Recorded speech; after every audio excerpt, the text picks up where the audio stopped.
The 4% guideline, I like to call it, versus the rule, because as you alluded to, it's, I think, very adaptable and something that people should really adjust based on their own situation. But the basic idea was, it's based on some research that William Bengen, a financial planner, did back in the 90s, I think it was 1994, where his thought was to say, okay, if someone retired into the worst possible market environment in modern market history, what would have been the most that they could have taken? It was interesting to me that the starting withdrawal rate came in your research to 5.2%. So the 4% rule became 5.2%, which is scary for a lot of folks. A lot of firees are at the 3% rule for fear, and they have a hard time spending. They have a hard time adjusting to Bill Perkins' die with zero. And the guardrails approach is more of a die with zero approach than anything else, encouraging you to live your best life when your health span is at its best too. Welcome to Catching Up to FI, a podcast on mindset, money, and life for late starters of any age on their journey to financial independence. I'm Bill, and I'm a late starter. I'm Jackie, and I'm also a late starter, and we're your host. We're here to help you on your journey to financial independence, no matter where you're starting. We're going to talk to experts, other late starters, and explore topics related to our mission.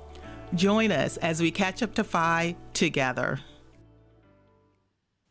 Hello, and welcome back to Catching Up to FI. I'm Bill Yount with my co-host Jackie Heptig. Jackie, how are you doing today? I can tell you got Becky on the brain. You just called me Jackie Heptig. Did you realize? Oh my goodness, Jackie Heptig. All right, well, Jackie, you're really going to confuse everyone. But I am doing great, Bill, and I'm excited for our guest today because I think for us, it was the first time that both of us had gone to the Bogleheads conference, and we got to meet Christine Benz, and we left having a million questions for her. We couldn't do it at the conference, but man, we get to do it today. Yeah, it was really an honor to go to Bogleheads. I'd wanted to do it for a long time. A lot of the guests we've had on our show were there as speakers, and I got to meet them in person. Christine as well. So let's jump right in and give her a little intro in case our audience doesn't know who she is. Our guest today is someone we got to meet at Bogleheads conference last year. She is Director of Personal Finance and Retirement Planning for Morningstar and is co-host of the great podcast, The Long View.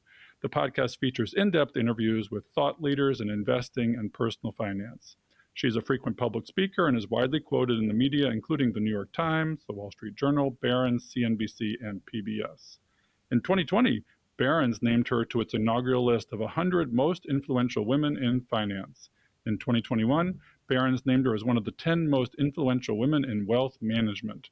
She is president and board member of the John C. Bogle Center for Financial Literacy, which is a nonprofit organization whose mission is to expand John Bogle's legacy by promoting the principles of successful investing and financial well-being throughout the education and community.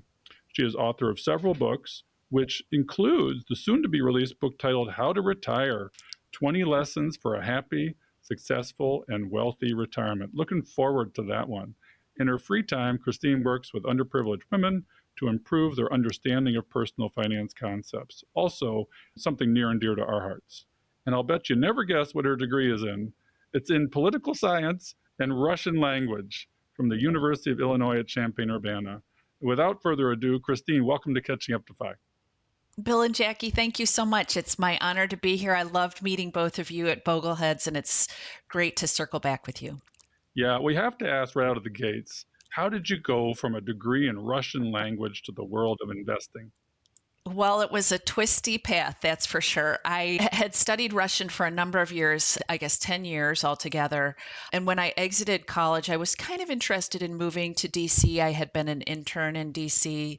The positions I was interviewing for seemed really deadly dull. So like listening in on phone calls. This was the 80s, mind you. And so I decided to move back to Chicago and had worked in a couple of positions in publishing.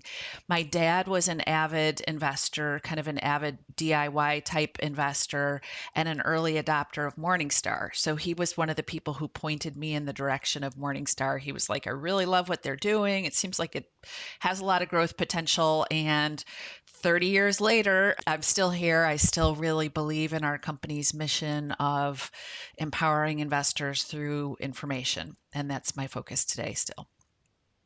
That is awesome. Christine, I retired early. And honestly, if I had your job, looking at the stuff you're doing with the Bogleheads and your job at Morningstar and your passion for financial education, you get to do that every day.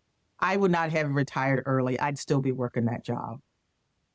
Well, Jackie, that's so nice of you to hear. That's what I'm aiming for, is like to just try to continue doing this as long as I can, not so much for financial reasons, because that's kind of solved for us, luckily, but because I really enjoy it. And the more research I see on this topic of working in some capacity, whether it's paid work or unpaid work, it just is so beneficial on a lot of levels. So there's the social aspect, of course, the sense of purpose, even a little bit of physical activity. So all that stuff, relationships, I find a huge benefit of working. So I want to continue doing it.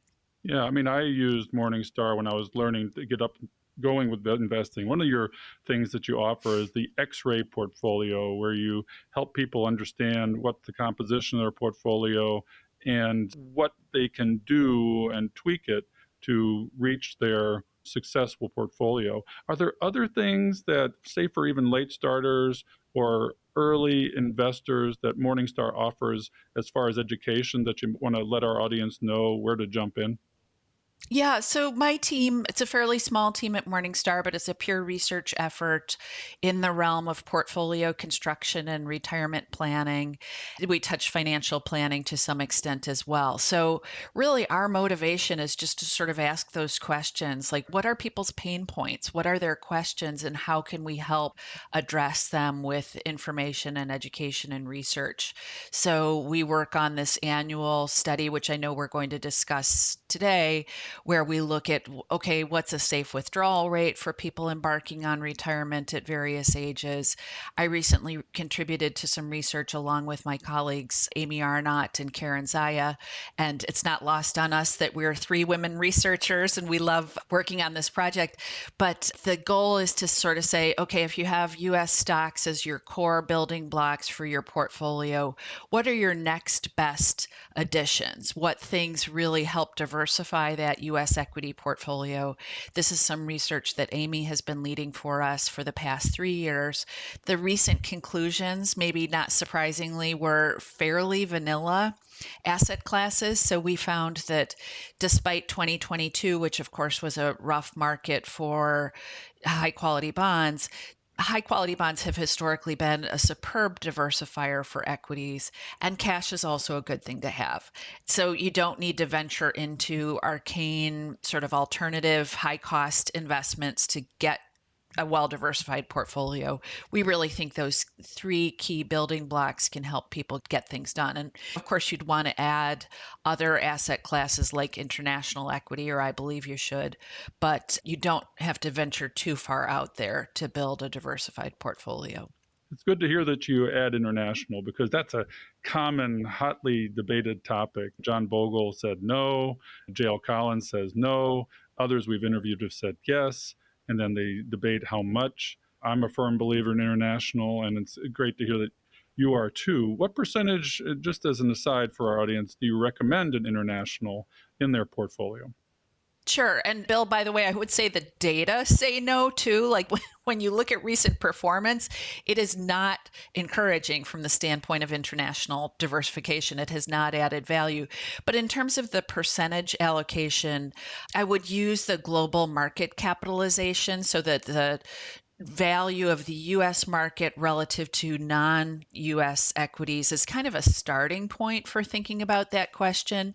And of course, it ebbs and flows a little bit over time. It's been sort of in the neighborhood of 50 to 60% US equities over the past couple of decades. But you could kind of use that as a starting point when figuring out how to apportion your assets.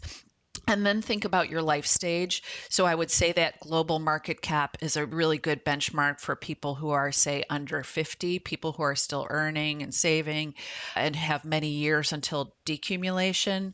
But for people who are getting close to retirement, those who are, say, 50, 60 and above, I would actually argue for scaling back non-US a little bit relative to US, because you just pick up some foreign currency volatility with the non non-US. And so it's just sort of a wild card of volatility that you don't have with that US only portfolio. But I do think that investors should keep the faith in non-US. And one key reason is that we've had the US market behave in a very specific way where it's been quite beholden to the large growth, magnificent seven type technology stocks that has redounded to the benefit of US investors. But I see non-US stocks as being kind of a backdoor value play or a way to kind of rebalance away from some forces in the US market that have performed really well. So that's, I think, my main thesis for keeping the faith in non-US, that eventually we see reversion to the mean. US stocks won't continue to cycle up forever. And I think at some point investors will be glad that they have that non-US exposure in their portfolios. Well, it's so interesting how the international piece has changed because I remember when I was much younger, I was working and I think in our 401k, we had like an emerging market fund. That was awesome. And I want to say this was probably more like prior to 2008, so 2005, 2006, 2007. And man, that fund performed better than any other one. I remember us one day, everybody changing everything to emerging markets. And that's when it was really great. I have not seen non-US markets perform that way ever since. So it's amazing with the changes. Yeah, no, you're absolutely right, Jackie. There was this period, we sometimes call it the lost decade for US stocks from 2000 through 2009, where US stocks basically flatlined in large part because you had that dot-com bust at the early end of that period. And then, of course, you had the great financial crisis in the sort of the 2007, 2009 period. US stocks basically flatlined in part because they were quite expensive at the beginning of that period. Non-US stocks picked up the slack during that period. They performed exceptionally well and far outperformed US during that period, but that's sort of receding from people's memory now. And Right. so I think that it accentuates that bias toward, yeah, why bother with non-US? Non-US never outperforms. Well, you just referenced, Yeah. Jackie, a period when non-US outperformed by a lot. Yeah. Well, I find it interesting that for our late start audience, say scaling it back at that time. I haven't. I haven't thought about it, but maybe I now will. I see your point, but looking at my investing lifetime with another 30, 40 years, I think staying the course, if you have done that, is not a bad idea as opposed to chasing performance. What do you think? Well, I think you're right, Bill, in terms of the timing of that scaling back, that you could be selling yourself out or at least reducing your weighting in non-US at what in hindsight could turn out to be an inopportune time. But our team does do a glide path for various asset class exposures that coincides with life stage. So rather than like recommending the same percentage of small value as a percentage of US equity, that's another bet that they would suggest that investors kind of scale back on as their time horizon shrinks. And the simple thought there is, well, it's not necessarily a simple thought, but the idea there is that with fewer years left, that potentially you have fewer years to benefit from what has been a trend that has been observed over very long periods of time. But the timing on trimming back non-US, I would agree with you, is not great and could be construed as performance chasing. That's interesting that you have that research. We'd be interested in a link to it because I think our Sure. audience would be very interested in your glide path recommendations, which would apply to the late starter audience in the 40s, 50s.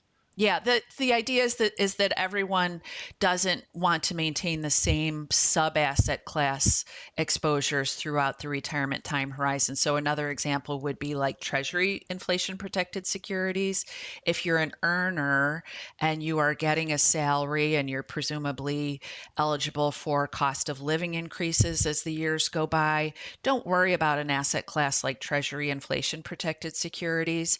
But certainly as you get older and get closer to retirement and actually spending from that portfolio, it's important to embed securities within your fixed income exposures that will help preserve your purchasing power. So that's another example of how the intra asset class exposures would change over time. It's interesting because I recently spoke with Mike Piper, and he's been on the show, and he had famously been in a life strategy fund, a one fund approach.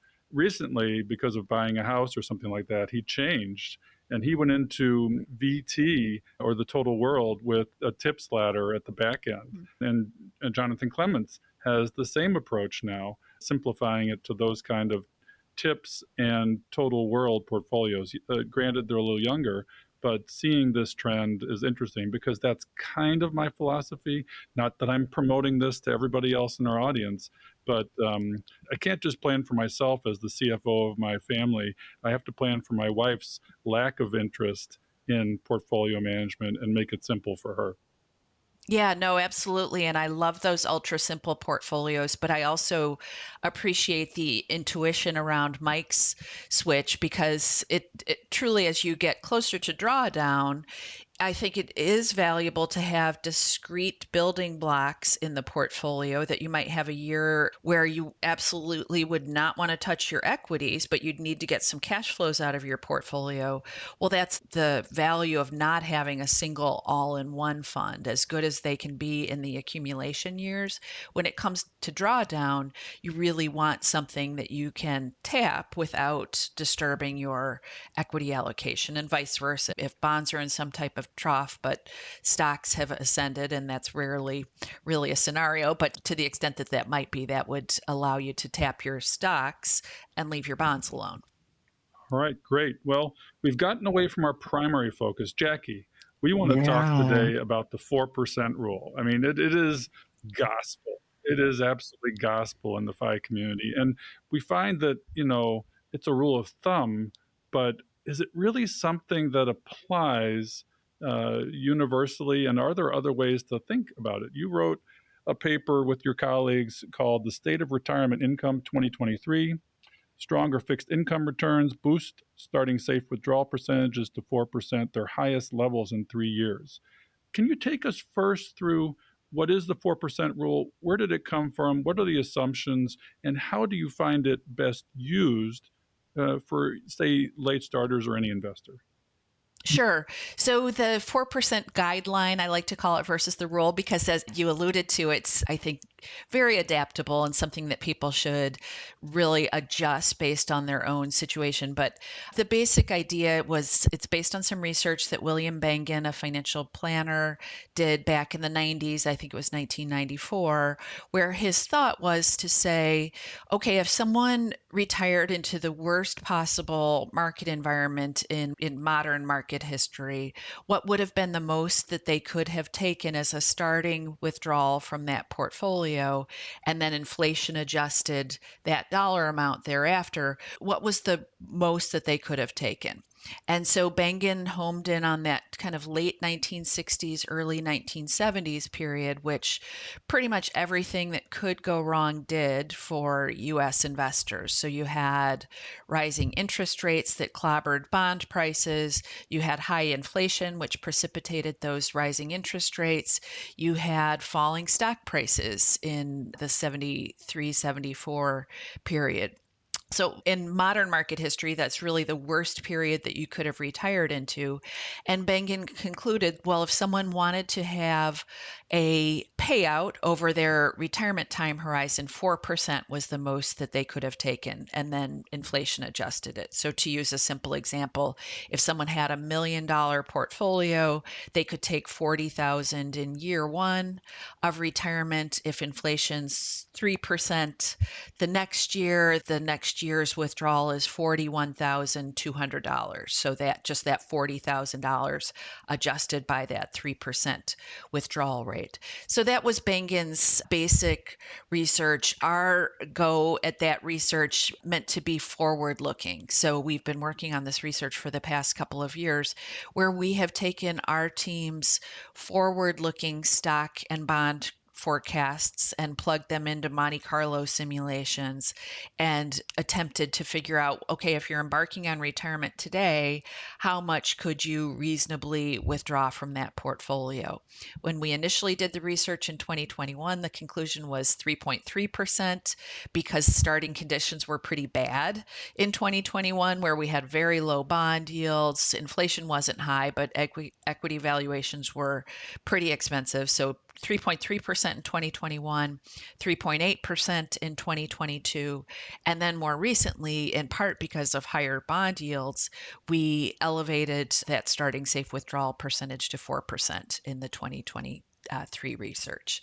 So that's just kind of a recap on how we've approached this. But the more we've looked at it, the more we have all concluded, I think, Amy, John, and I are the co-researchers on this last run of the research. I think we've all concluded that we think that people should use some variable approach. So rather than just sort of rotely taking the same amount out of the portfolio and just adjusted for inflation, that ideally people should be a little bit flexible about those withdrawals. And I think that's where those adjustments can come in for people who are embarking on financial independence or perhaps retiring early. Some considerations around flexibility, I think, are really valuable.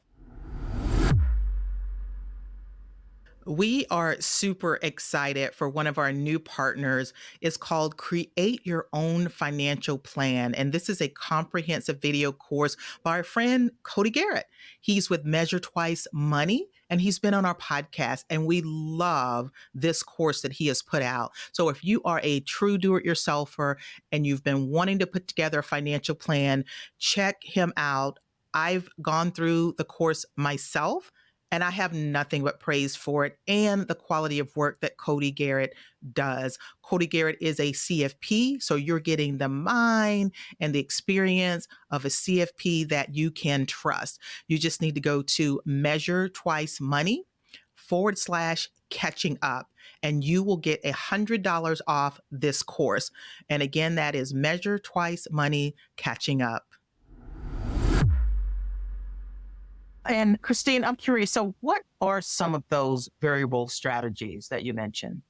Yeah, so we've modeled out a few different variations, but the basic idea is that these strategies are plugging into what's going on in your portfolio in each year of your retirement. So you're taking a look at your portfolio balance, taking a look at how your portfolio has behaved, and potentially making some adjustments up or down. So after a bad year like 2022, your 2023 withdrawal might be down a little bit. The idea being, okay, if you can take less from your portfolio after that bad year, that leaves more of it in place to rebound and recover when the market eventually does. And of course, the market recovered very quickly in 2023 after 2022. So it illustrated the virtue of being flexible. And on the flip side, in a really good market environment, when the portfolio has behaved really, really well, you may be able to get more. You should be able to take more from that portfolio. You should be able to give yourself a little bit of a raise. So we've experimented with a lot of different flexible strategies. I think the one that we probably all like the most, just in terms of its efficacy, is what's called the guardrails approach, which was developed by Jonathan Guyton and William Klinger. We stayed true to the basic system of guardrails in modeling that out, but it certainly allows for a higher starting withdrawal percentage as long as you're okay with the bargain, that if you do these calculations from year to year, you may have years where it's saying, hey, you know what, you need to take less, but in exchange, you can take more in the better years. So that's the basic idea. We looked at really simple variations. So one would be simply, if a portfolio has had a loss in the subsequent year, you just wouldn't give yourself any sort of inflation adjustment. So you'd use that basic 4% style withdrawal, but you would forego the inflation adjustment after that losing year. We found that that simple tweak was actually very effective in terms of increasing starting safe withdrawal percentages. So the Strategies can get a little bit wonky, a little bit complicated, but I think they're worth reading up on because the basic idea is that they help enlarge lifetime withdrawals and starting withdrawals. And those higher starting withdrawals, I think are super important because those are often kind of the pent up demand years of people's retirements where maybe they haven't had a chance to travel during their working careers or they have things that they want to do with their time that involve money. And so those tend to be the higher spending years of retirement. If someone can enlarge their spending in those early healthy years of retirement, I think that that can be tremendously beneficial. There was one that was new to this study this year, and you refer to it as actual spending. I found this one fascinating because we're going to talk about the pros and cons of sort of the 6 drawdown strategies that you have. And just to reiterate for folks, there's the base case we talked about, the 4% rule. There's also a tips ladder approach that maybe we should talk about too. And then you mentioned foregoing inflation adjustments and the guardrails approach. There is also an RMD's approach and then actual spending.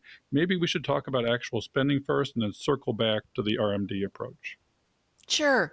So actual spending looked at some research, and I'm trying to remember, I think it was probably the National Bureau of Economic Research or someone did some research that we drew upon that examined actual retiree spending trajectories over their retirement time horizons. So how did people actually spend? Did they spend in that very rote manner that I discussed, or did they vary their spending? Well, what we found is that spending generally trends down through retirement, that those early retirement years are the highest spending years of people's retirement, and then people spend less as they move through retirement. And most of us who have had older adults in our lives have probably observed a pattern like this, where maybe your parents traveled a lot out of the country early on in their retirement, but as they got older, they stayed a little closer to home. Those trips became a little shorter. So we modeled in that actual trend in spending, that downturn in spending in the late 70s, early 80s in our research. And of course, that allows for higher early withdrawals, which I think is an important finding for people who have tighter financial plans, who really want to enjoy their retirement, but also make sure that they are not going to run out. If they plan for their spending, their higher spending years to occur early on in retirement, they just have to be okay with this part of the bargain that they will have to tighten their belts a little bit as they move through retirement. But I think we are all fans of the strategy because we don't want people to underspend. We don't want them to over economize in an effort to preserve assets for years when they may not actually need them. So I think it's something to take to heart for people who have tighter plans, especially. Yeah, I think the simplicity of making these adjustments and the variable strategies, it just makes so much sense. And it doesn't have to be complex. It almost seems like common sense that if you didn't make quite as much in your portfolio, then maybe you pull off a little bit less. And if you have enough of a cushion, which we all hope to have that, enough of a cushion where we can do that, I mean, that just make a lot of sense. And when you were giving the example earlier about the $1 million, and you take off 4% and you add inflation, and that's kind of where I was. I retired in December 2019, not knowing anything about the pandemic. And then the pandemic hit. So of course, my heart's like dropping and I'm thinking, oh my God, I retired at the wrong time and all of that. And then we know that it bounced back and everything, but I already had in my head that I wasn't going to pull out. And I tried to set it up to where at least 3 years I had liquid expenses to cover everything. So I didn't even have to depend on the market. But yeah, that makes so much sense that, hey, you just make adjustments. If the market's having a great year, you can take a little bit more. If it's not, maybe take a little bit less, but especially when you have these long time horizons like I do, that I put a lot more thought into it, knowing that I don't fall into that typical 65 or so. So yeah, I appreciate that. This is making a lot of sense to me. Right. Well, Jackie, I think that it does make intuitive sense. And the fact is, even before we're retired, we're used to making these course corrections in our households, right? Like you might have changes in your income for whatever reason, maybe things that you are behind or things that force your hand where you have to spend less. So most people are used to making some adjustments in their spending from year to year. And then another thing I would say with respect to these variable strategies is I do think that there's a ton of value in lining up safe sources of cash flow that don't relate to your portfolio. So, like whatever you can do to enlarge those coming into retirement is really valuable. So, being thoughtful about when you're claiming Social Security, for example, with an eye toward enlarging that benefit, potentially contemplating some sort of an annuity purchase to help, maybe in combination with Social Security, to help ensure that you have your basic expenses that are going to be covered by these non portfolio income sources. And I think those sorts of things give you a lot more flexibility with respect to your cash flows from your portfolio. Like if you know you can cover your housing costs and your food costs and your insurance and all your basics, I think that most people would be comfortable adjusting the rest of their spending, Yeah, the because portfolio spending accordingly. Yeah, I mean, that's a really good point for our late starters. Delaying the high earner Social Security, looking at Mike Piper's open Social Security calculator to help you figure that out because it is a superpower of the late starter. People backstab annuities all the time, but we've heard in prior episodes that, looking at around 70 years old to avoid longevity risk, buying an annuity and using Social Security for your basic income floor really is a smart strategy where your portfolio is protected and your lifestyle is covered. You don't have to worry as much, right? Well, exactly. And peace of mind is such a huge portion of this, but rising interest rates are a real benefit to the annuity purchaser. And by the way, I'm not being paid in any way by the insurance industry, but I have really warmed up to very basic annuity products just with an eye toward helping pad people's basic living expenses. And the other thing is, one big knock on annuities, without going too far in the weeds on this, is that you can't buy an annuity, even a basic annuity, with a CPI inflation adjustment. So you won't necessarily be made whole with respect to inflation in an annuity. But I think if you think about the research that I just referenced, where when we look at actual retiree spending, people don't necessarily spend in line with inflation as they age, I think that could potentially give you a little bit more comfort with an annuity purchase, that it won't just, that your purchasing power won't just be completely corroded by inflation, because your actual spending very likely will trend down. Yeah, that's what we would call the personal rate of inflation, which people don't think about as much as opposed to CPI inflation. We Yeah. tend to spend, we get scared of inflation, but really you got to look at, what do I do? What is my inflationary rate? And how does that impact my spending? So there are definitely personal ways of looking at this as opposed to getting the fear factor of market based ways of looking at it. Yeah, such an important point. I often mentally reference Jason Zweig's great column from like 20 years ago, where he called it meflation. This idea that your inflation rate is not CPI, it's whatever you're spending on that consumption basket.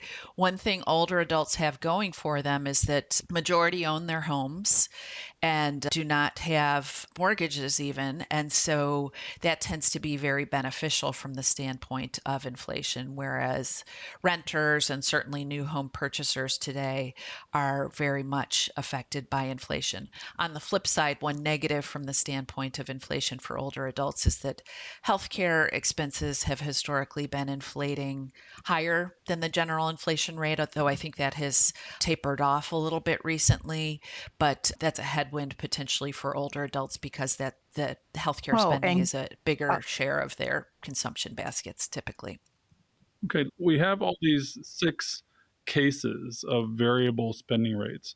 I think it's important to our audience to understand the pros and the cons of each.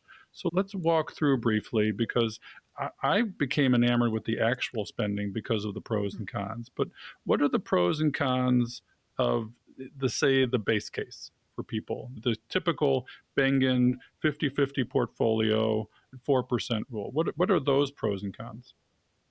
Well, the big pro is that it's kind of a paycheck equivalent, where if you've been someone who has been working for an employer for many years, you probably don't want a lot of variability in your cash flows. And so that's the chief benefit, is that someone could effectively just set up that starting withdrawal amount and run with it and have basically a straight line in terms of their paydays throughout retirement. So that is probably the chief benefit. A secondary benefit is that that type of spending strategy where you set your initial percentage and basically never look back, is that when we look at how much is left over at the end of, say, a 30-year period, that sort of spending pattern tends to be pretty conservative.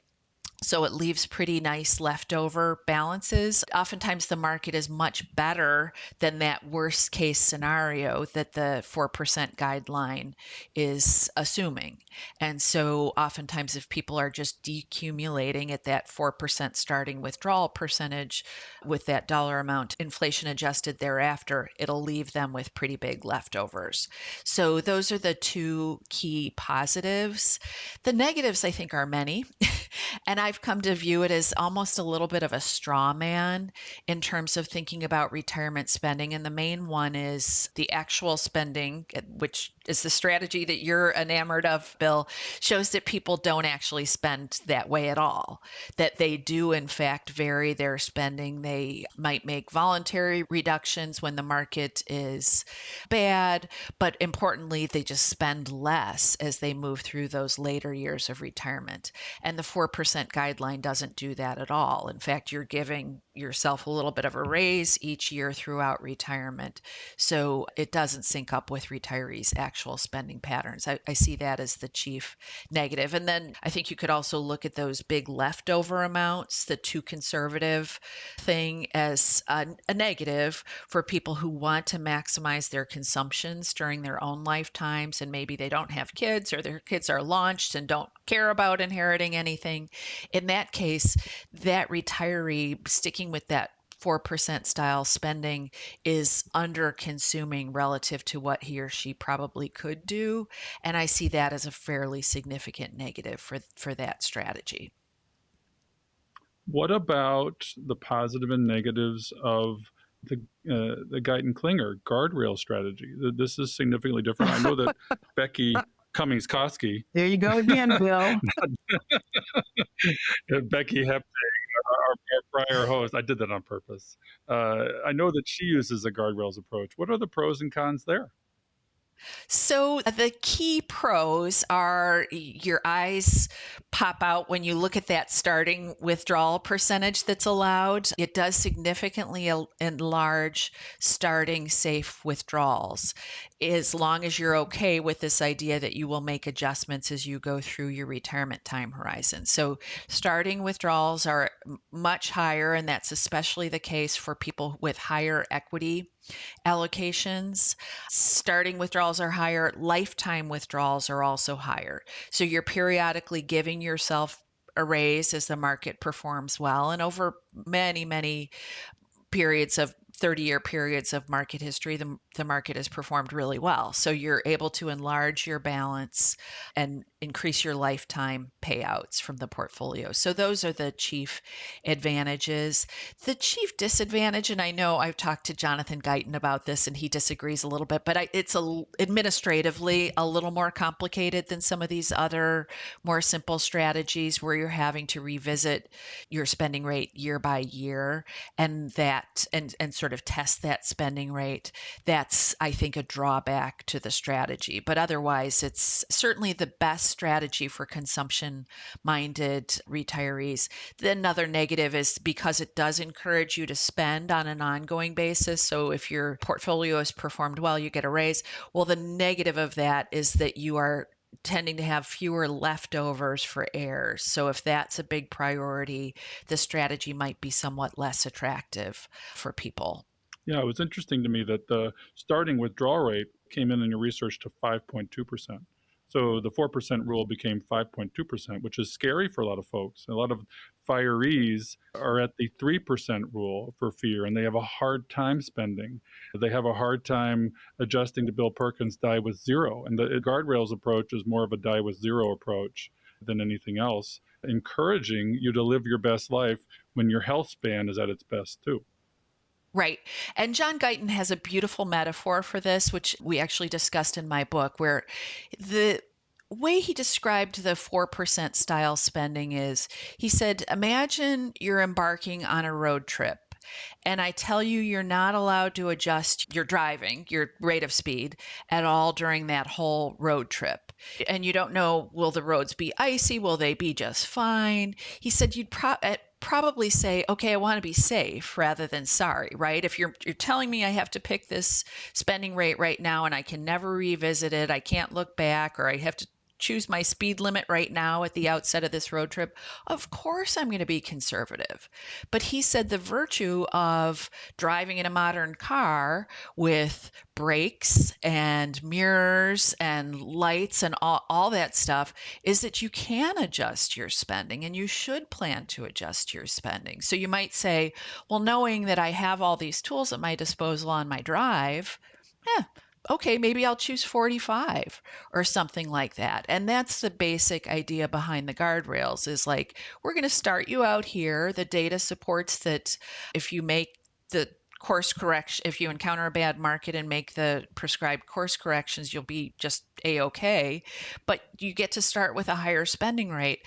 I think that's a pretty good deal. And I think people should investigate variations on the strategy. There's a firm called Income Lab that does kind of a similar sort of thing where they retest spending each year based on how probabilities of success have changed over the retiree's time horizon. So if your probability of success with a given spending rate has plummeted, well, they'll suggest that you curtail your spending somewhat.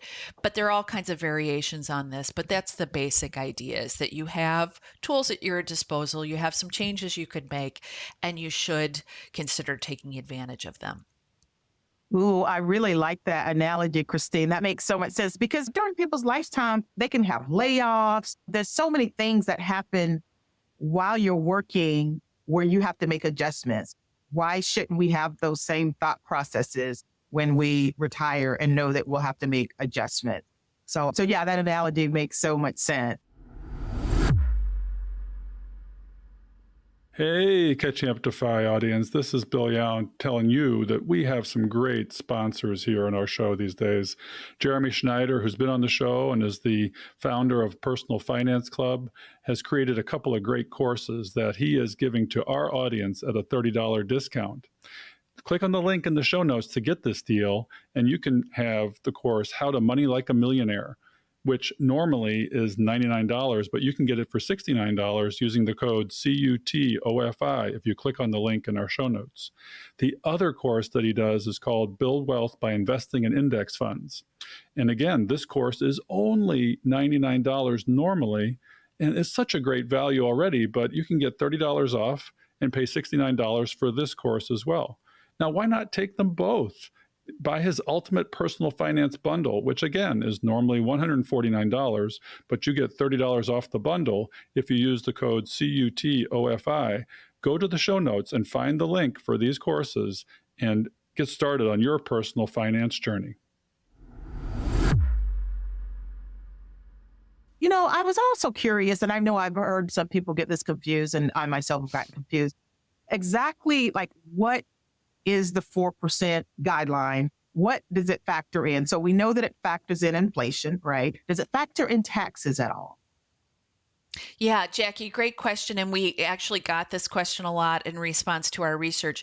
We do not take taxes into account. So if you are paying taxes, so if you're, say, withdrawing from a traditional tax deferred account, your tax burden on that withdrawal would reduce your payout accordingly. So it doesn't take taxes into account. And the reason we didn't factor it directly into our research is just that this is so individual specific. specific.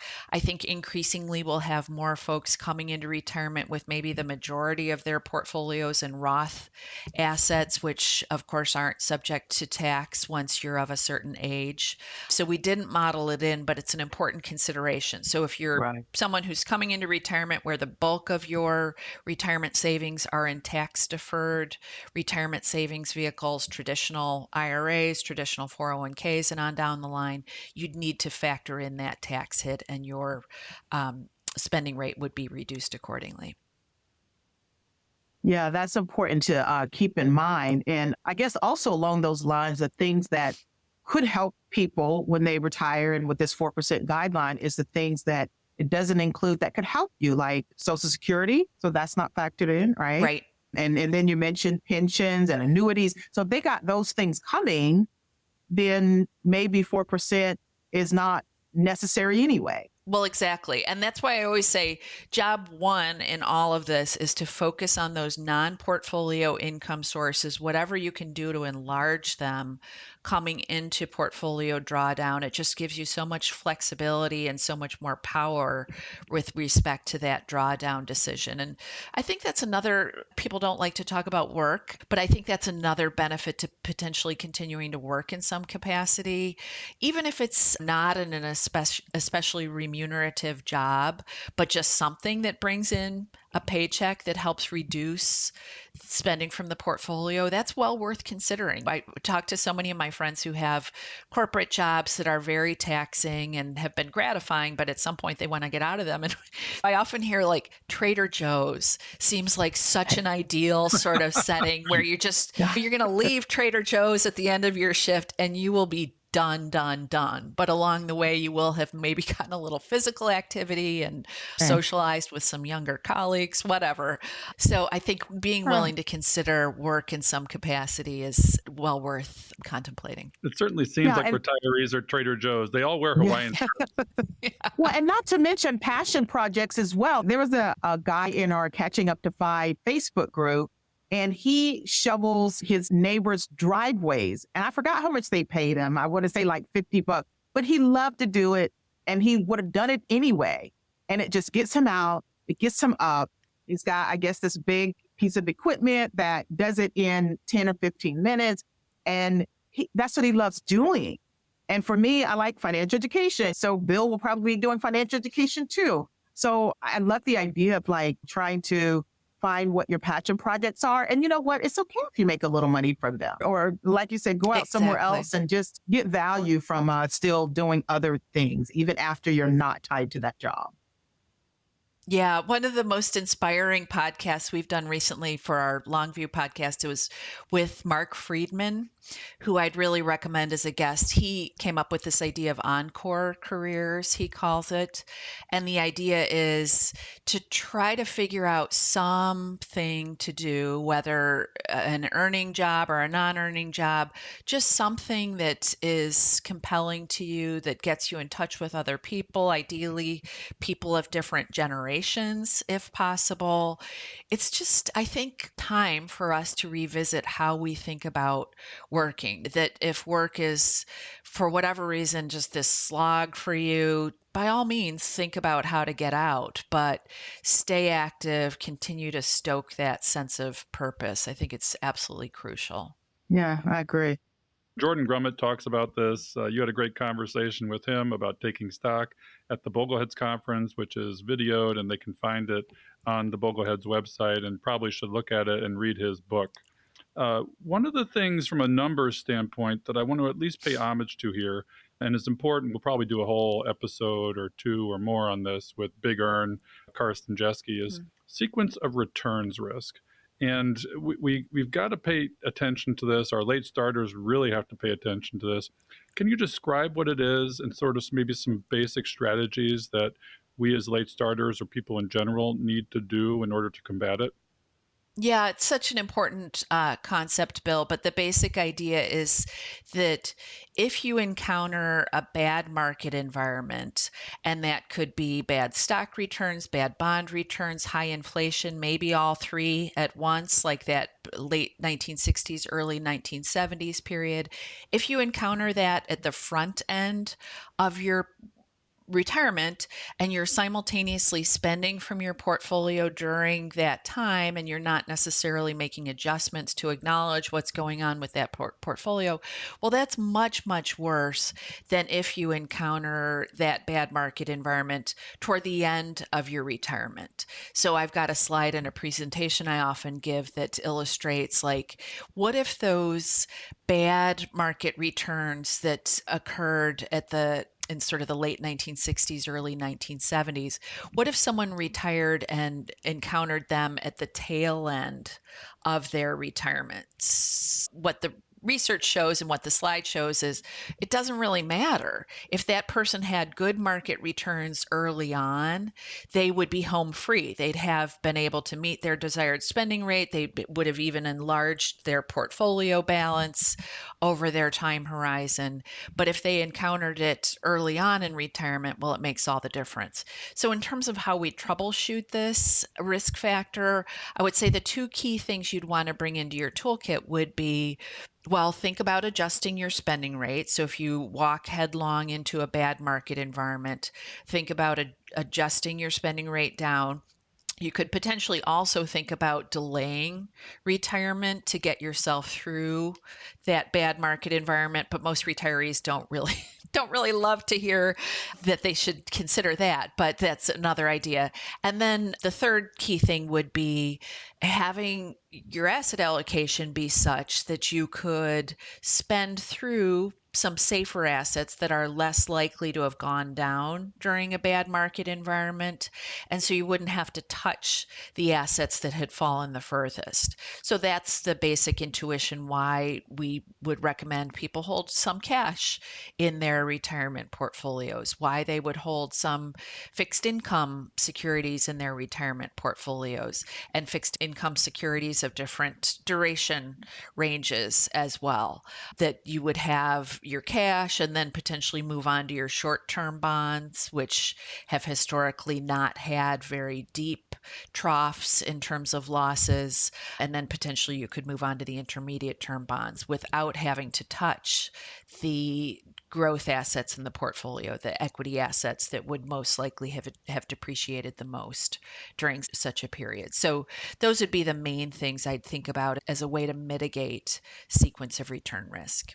Yeah, and it's interesting because the target date portfolios take care of this for you with regards to downshifting your glide path, but a lot of people criticize them for being too conservative in retirement. I mean, people talk about bond tents and getting your allocation to, say, a 50-50 allocation or a 40-60 allocation in order to weather the storm of a sequence return risk. Do you think the glide paths of target date funds are too conservative, or are they appropriate in order to weather a sequence of returns risk problem? I think they're appropriate, but I will say, as much as I'm an enthusiast about target date funds for the accumulation years, I'm less excited about them for people embarking on decumulation. I love their simplicity, but I do like the idea of retirees as they embark on retirement having the opportunity to pick and choose where they go for their withdrawals on a year-to-year basis. So after 2022, for example, if someone could say, okay, I'm going to leave my bonds alone, bonds have dropped. I'm going to leave my stocks alone, stocks have dropped. I'll pull from my cash for my 2023 withdrawals, right? And then after 2023, maybe you would step back and say, well, gosh, my US large growth has crushed everything else. My withdrawals are coming exclusively from my US equity component of my portfolio this year. And that's really the way I like the idea of retirees going through their withdrawals. So in addition to maybe recalculating how much to take out, the where to take it from, I think, is also an important component of this. Target date funds, as I think effective as they are for the accumulation years, do not give you that ability to pick and choose. You can't say, hey, Vanguard, target date fund manager, just give me my bond piece this year. I don't want to touch my equities, they're down. You can't do that. And that, I think, is a drawback to target date funds. How much cash and bonds would you, as a rule of thumb, recommend for, say, a medium risk person going into retirement. I've heard of sort of the 3 to 5 year runway of cash and bonds. I've heard of sort of a 50-50 approach. I've heard of maybe 10% in cash. Do you have a rule of thumb for maybe our audience as to what they may think of? Because they're generally going to be less risk tolerant because they may have accumulated less. Yeah, I like the idea of using your starting spending rate as the measuring stick that you would use when you're determining how much to drop into each of these asset classes. So say I'm going with this 4% spending system, I would think about having like 2 years worth of portfolio withdrawals in cash. So if my spending rate's 4%, I just multiply that by two. That's 8% of my portfolio spending in cash.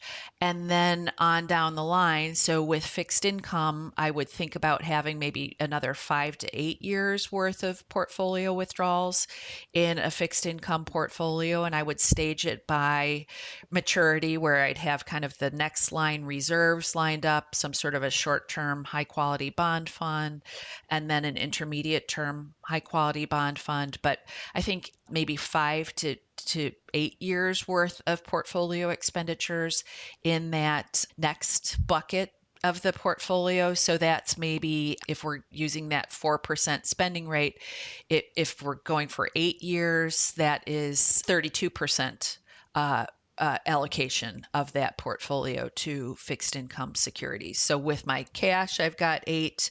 With my bonds, I've got 32. That's 40, and then the remainder can go in sort of the growth engine of the portfolio, where it is invested in globally diversified portfolio. But that sort of 10-year sort of framework, I think, makes sense because when we look at sort of the historical performance of asset classes, there have been periods where stocks have been down for 10 years. We earlier on referenced that lost decade for stocks, 2000 through 2010. Well, stocks basically flatlined and you wouldn't have wanted to withdraw from them during that period. I think that's a good way to arrive at an asset allocation, to look back at, well, how long have stocks stayed down historically? It hasn't happened a lot that they flatlined over such a long period, but it's certainly within modern market history we've seen it. So I would plan for it. So it sounds like you're advocating the old 60-40 portfolio, coming back to that. But with expected market returns going forward, given high valuations, is 70-30 the new 60-40? Well, it's interesting. One conclusion that jumped out at people when we looked at our retirement income research from 2023 was when we ran our Monte Carlo simulations, the highest safe withdrawal amount, that 4% that we referenced previously, actually corresponded with the portfolio with just 20% to 40% in equities. If you took that equity allocation higher, somewhat counterintuitively, the safe withdrawal rate went down. And the key reason is that our simulation is responding to the fact that bond yields are quite high today.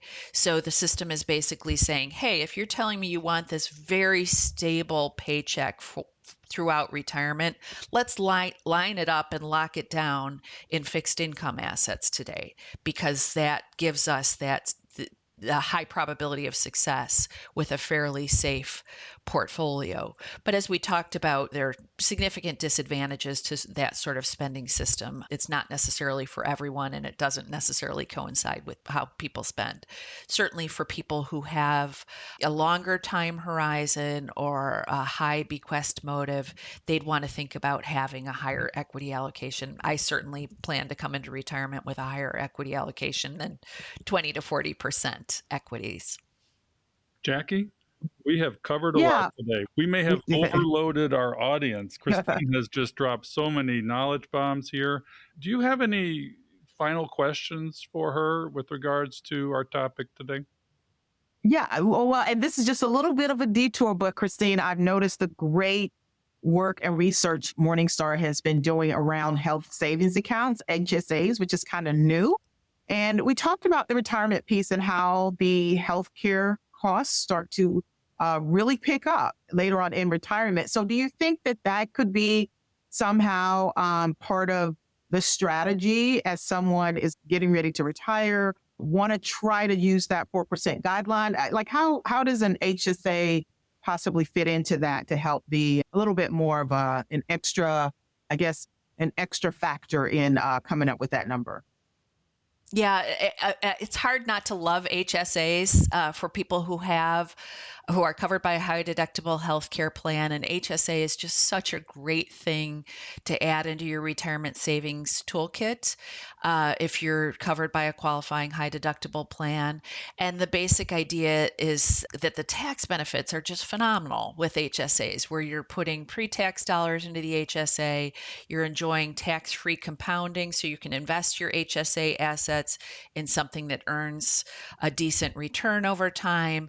And then when you pull out those funds for qualified healthcare expenditures, they too are tax-free. So triple tax advantage. There's no other analog in the whole tax code in terms of various savings vehicles. So I just think they're a great thing to bring along for the ride and a way to think about potentially covering healthcare costs late in life. I have been thinking a lot about long-term care expenses and how to help people think about, well, if they don't want to buy long-term care insurance, which I think is pretty understandable given the premium increases that a lot of people have confronted.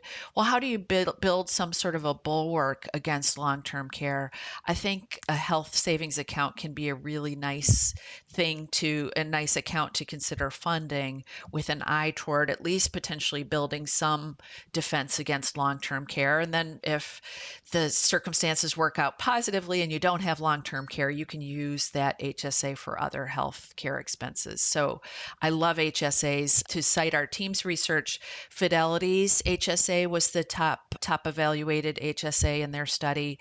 It's good for people who are just saving and kind of spending from the HSA as they go, and also looked really good from the standpoint of people who are doing long-term investing in their HSAs as well. Well, I feel good about that Yeah, because I'm a big fan of HSAs. yeah, Jackie is the HSA queen, and we're going to do Oh, good. an yeah, episode. No, she truly is. And we're going to do an yeah. episode on that for sure, just between the two of us. But I have my HSA at Fidelity, and I completely agree. So I feel like I got something right. Yeah, Yeah, and I I feel love like my the fire HSA too. community. Yeah, and the fire community, when someone's asking where should I open up an HSA, I would say Fidelity is the number one. And of course, the Morningstar research is often cited because it's an independent place to be able to evaluate for what uses are the best providers to get. So Christine, so our Catching Up to Fires, we talk a lot about community. And I think that the Bogleheads Conference, as Bill and I experienced, was just a great resource for community. So do you think it's something that our late starters would find valuable? Like tell us about this year, where it's at and all that, and what you think we would be able to get from it for our community of late starters. Yeah, thanks, Jackie. It's such a wonderful community, and we do hold this annual conference, and it's this year in Minneapolis. It'll be in the fall, and we're just about to announce the details of the where and the when, but it'll be in the fall, which is a pretty nice time of year in Minneapolis, which I'm a Chicagoan, but I always say that it's just one of our best cities in the Midwest. I think it's the second best Midwest city after Chicago. So it's going to be there. We have not yet announced our lineup of speakers, but we have been building a dream team of speakers. And the really inspiring thing about the Bogleheads conference is that we don't pay any speakers. So everyone's there because they want to be there, because they believe in the value of education and empowering individuals to live their best lives, including their financial lives. So that's the cool thing about the conference, is that I think we get some of the best speakers, but we're not paying anyone. We're not covering anyone's travel expenses. People just say, yes, I will be there because I want to be part of this community. So it's great in terms of hearing from the speakers, but you referenced the community aspect of it, Jackie, and that's what I love, is just the sense of meeting other similarly minded people. We're going to be trying to do a little more around helping people at the same life stage or with some of the same interests meet up at this next conference. So widows and widowers, people who are embarking on financial independence journeys, or whatever the case might be, we're planning to do a little brainstorming around that to help build those communities naturally and give people an opportunity to get together with one another. And I would also say on an ongoing basis, the website bogleheads.org is just a tremendous forum and a tremendous community. And we also have Bogleheads chapters throughout the country where people can take part in these meetings on a monthly basis within their own geography or based on their own life stage. So I'm a big believer in the community. And I would also note that we have made a commitment to recording all of the conference proceedings for posterity because we know that not everyone can swing the admission fee. So we have hired a video crew each year to record all of the sessions, and we put them all out on YouTube, and they're all free, obviously. So that's another way that people can access some of the Bogleheads Yeah, resources. I would put a plug in for it too, because you do have a sort of a finance 101 track where for our late starters that are just getting started, there's a couple different tracks and they can pick the track where, okay, this is what I need to do. These are the things I need to do to get my finances in order. So it does play to our crowd, so to speak. And then there's a more advanced track for those that want a more advanced approach and the trickier things that you can do with your yeah. finances. You also have a new book coming out. And I want to make sure we talk about that. Give us a little blurb on what you've done and what we can expect from this book. Sure, it's almost all wrapped up, which feels really good. The book is a series of interviews, of 20 interviews on how to do some aspect of retirement. So we've talked about some of the people who I interview for the book. Mike Piper is one, Bill Bernstein is another. We cover non-financial and financial aspects of retirement, but each discussion is a lesson about how to do some aspect of retirement. So one of my favorites was with Laura Karstensen, who's a researcher, professor at Stanford, who talks about the value of relationships as we age, how many people leave their workplaces and leave behind relationships and don't necessarily have other relationships in place to pick up where those left off. So it focuses on financial, non-financial. The more I do this, the more I focus on the financial piece, the more I pick up clues that this is less than half financial. It's more about the non-financial stuff that really determines our happiness and our satisfaction with our retirement years. So the book covers both. It's been a really fun learning experience. I don't know, I always try to be kind of humble as I approach various topics. And I love that it's sort of by design says, you know what, there are these deep wells of knowledge on all sorts of topics all over the place. Let's go straight to some of these sources and get their wisdom about how to approach some of these matters. So that's kind of the thesis with the book. Yeah, I've already pre-ordered mine, Bill. Have you pre-ordered yours yet? I pre-ordered mine. I'm about to, and we would encourage everybody to write a review because that's how the book world gets to know about these important books. So you are all over the place. You do a lot for this community. You've done a lot for us today. We're really lucky that our audience gets to hear you, and I hope they support all of your work at Morningstar, this book, and all come to the Bogleheads conference. There's just so much to do, and I really feel fortunate to have met you in person. You mentioned community. I didn't have a voice when we met, but you were a good listener, and so we had a good chance. And you were busy with all of the administrative stuff, but you took time for all the people that came up to you. It was truly impressive, as did all the speakers. And they're real people. They're our heroes, but they're real people. So again, I would encourage folks to buy your book, check out Morningstar, and come to Bogleheads. They can't go wrong with any of those. Christine, thank you for being here with us today. Jackie, do you have any final words? I do. My last final word, you mentioned Bogleheads and all the chapters, and I am a Boglehead. I don't think if I mentioned that to you before, Christine, but I'm a member of the Columbus chapter in Columbus, Ohio, and I met those guys during COVID. They're about an hour and a half from me, so I didn't really go in person, but they started doing the online, and these guys are like geniuses to me. I'm looking up to them like I'm a little kid, and one of the members, Mark, actually came to the conference last year. I got to hang out with him. And so my experience with the Bogleheads, it is very much a part of community. So I just want to shout them out, the Columbus, Ohio Bogleheads. Awesome. Thanks, Jackie. And thanks to both of you. It's been my honor to be here with you. I loved meeting you both at Bogleheads and look forward to staying in touch on all this. I love what you're doing here. Well, I'm going to look you up in Chicago because I did another right thing where I lived in Chicago for 20 something years. Loved it. We're now in Tennessee, but we visit frequently. Hopefully you're willing to have lunch with me sometime soon. Sounds awesome. Thank you both. All right. Thanks again today. All right. We'll see you next Take time. care. We'll see you next time on Catching Up to Fi. We look forward to all of the future guests. Please consider supporting us on the website with a Buy Me a Coffee approach. Send us a voicemail on the speak pipe. Send us an email. Ask us your questions. We've got Jackie now. She has the answers to everything. So take advantage of what we have now, and let's see you next week. Thanks again. So, Bill, as you know, we cannot do this show without our amazing staff and the people that help us put this on. So our social media is Diana Falk, our editor, Fritz Bassard, and show notes are done by Sarah von Sternberg. We love them and they keep us going. Yeah, I mean, this show wouldn't have the quality it has without our folks, our peeps. And we'd also like to give you a few calls to action for the show. We love our community and we hope you love us back. If you want to support the show and what we're doing, you can do that at Buy Me a Coffee, which is a platform that allows you to virtually say thank you if you get value from our content. The link is in the show notes, or you can head over to our website at catchinguptofi.com and click on the Support the Podcast tab at the top right. We hope you've enjoyed this episode of Catching Up to Fi. We would appreciate it if you could leave us a 5-star review so that our message can reach others.